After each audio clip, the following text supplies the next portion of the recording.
September 15th, as we are on our way to Washington, D.C. for the premiere screening of Incarcerating Us.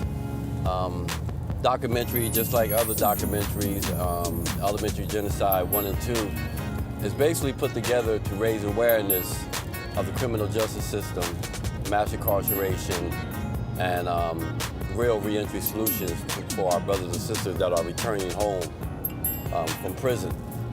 So once again, Incarcerating Us is going to dive into how the war on drugs started back in the 70s, where Nixon declared the war on drugs, and Ronald Reagan continued those policies, and President Bill Clinton came in and doubled down on those policies and basically gave us what we have today in mass incarceration, the United States being the biggest incarcerator in the world when it comes down to how many people that we have behind prisons.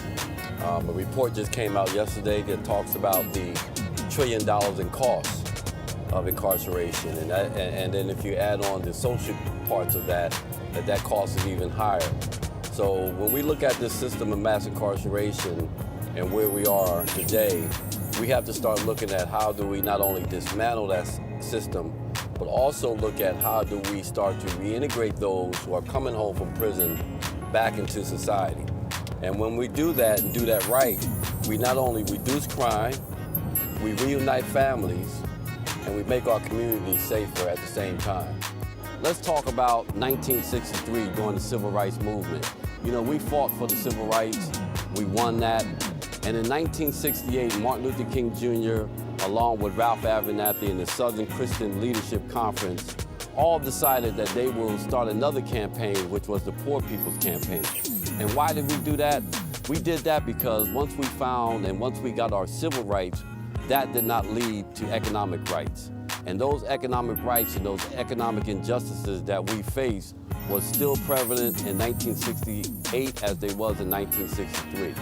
So once we realized that the civil rights movement did not give us the economic freedom that we needed, we started another campaign to rectify that problem. So once again, we're here to talk about economics and what that means not only through history, but where we're at in 2016. As we were pulling up here to the African American Museum, I was able to talk with a few of the folks that arrived with us and talk about the significance of how this place was built. Some of the contractors that actually worked on this building, like A.J. Russell, which was a small painting company in the early 70s in Atlanta, Georgia, where Mayor Maynard Jackson was the mayor then, and where he actually shut down the Atlanta airport when there wasn't enough African Americans on that job. Since that time, H.J. Russell went on to get a contract at the Atlanta airport and have since gone on to be one of the largest African American contracting firms here in the United States. And I wanted to share that story because it tells you the significance of what we can do when given an opportunity. Given an opportunity by an African American mayor who saw the value and economic opportunities for his community and made sure that he took a stand to make sure that we were all included in the building of Atlanta and the building of Atlanta Airport. So once again, when we take these opportunities that are in these urban areas, and this is why we're here in D.C. With me and my partner, C.J. Meenan, teaching the entrepreneurship training course to 15 returning citizens, because we believe creating economic opportunities in our communities not only reunite communities, make our communities safer, but also reunite families at the same time. So when done right, we believe that real reentry solutions to the mass incarceration problem, to the criminal justice problem, lies, of course, in education, of course, in employment, but it also lies in economic power and economic opportunities. Hey man, how you doing? I'm thankful for God's blessings. I couldn't miss this. I said I'm gonna be like a dry cleaner in one day and out. I couldn't miss it before. I'm so proud of you for what you're doing. Thank you. How you doing? It's too much. Tracey Syphax, how you doing? Nice to meet you. Contributors to the film. I'm one of the contributors to the film, so he was telling me. Oh, you work with Amy? Okay, all right, cool. Amy and I, and others, of course, many. Oh, that's work great. together. That's great. That's great. That's Absolutely. great. So Yep. you'll be seeing the film for the first time tonight? Yes, yes. Okay, all right. It's a Yep. very good film. We know that it's also in Tribeca tonight, right? Yeah, absolutely. Uh-huh. Yep. Actually 10 different cities, including Tribeca. Oh, really? So they Okay. telecasting Didn't it. know Yep. that. So Very good. it's going to start getting around. I had the opportunity to view the whole film about 2 months ago, and it's very, very, very well done. And this young man's from New Jersey. Hey, Oh. way to go. Jersey's in the house. Yeah. Let me get your first and last name one more time. Tracey Syphax. And how do you spell your last name? Syphax. And your title. My title is author entrepreneur. Tell us about your role in the documentary. Well, my role in the documentary as an author entrepreneur now, but someone who has spent 18 years in some of the toughest parts of Trenton, New Jersey growing up, and actually spent close to 7 years in prison myself.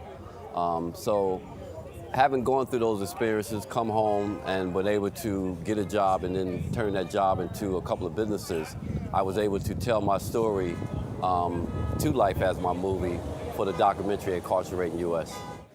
Good evening. I want to welcome everyone to the world premiere showing of the powerful new documentary, Incarcerating Us. My name is Mark Howard. I'm a professor in the Department of Government at Georgetown. I also have a joint appointment here at the Georgetown Law Center.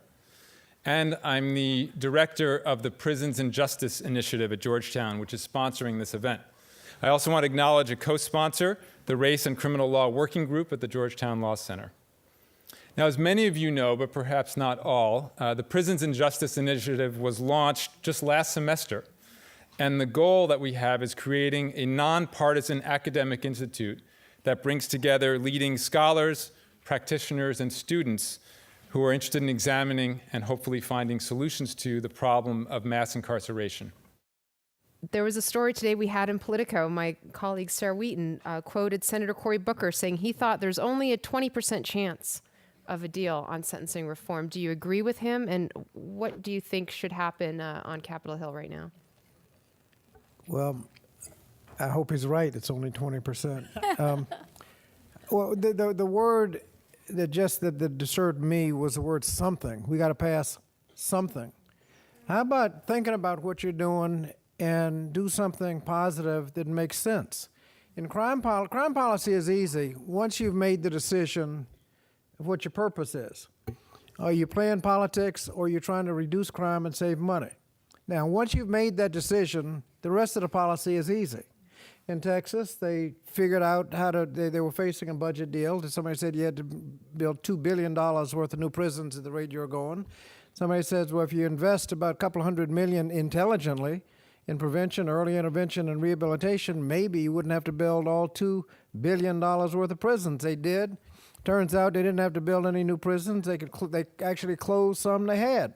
If you intelligently go about allocating your resources where it makes some sense. The problem with the pending legislation is there's been no debate.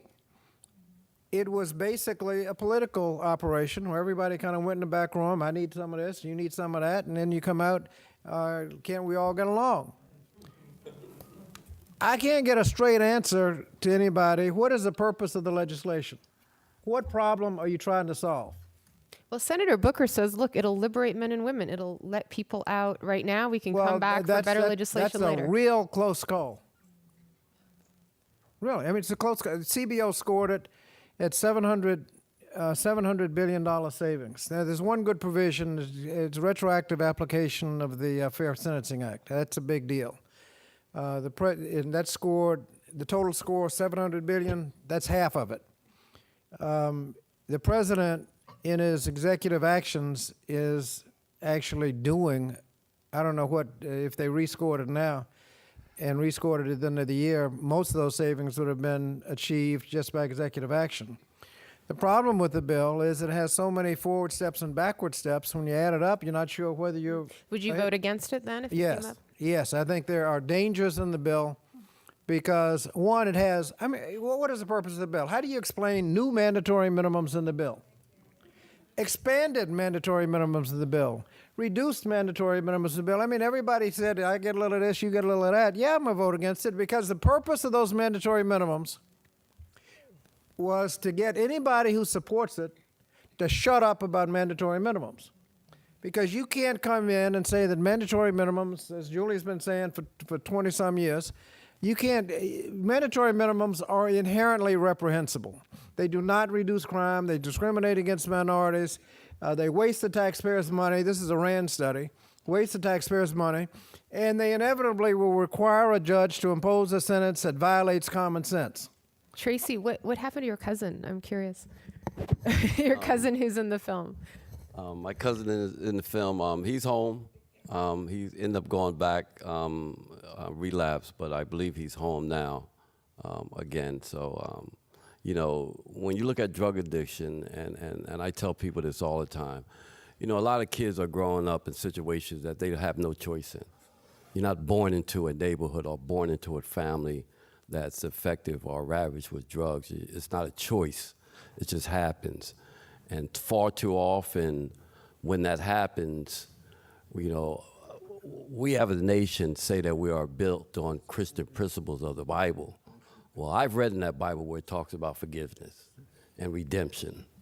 And we just have to be a lot more compassionate, especially when it comes to the mentally ill and folks with drug problems. I had a drug problem, and I sold drugs to supply my habit. Ended up spending 7 years of my life in prison because of those mistakes. But I also recognize that some of our most talented individuals are in prison.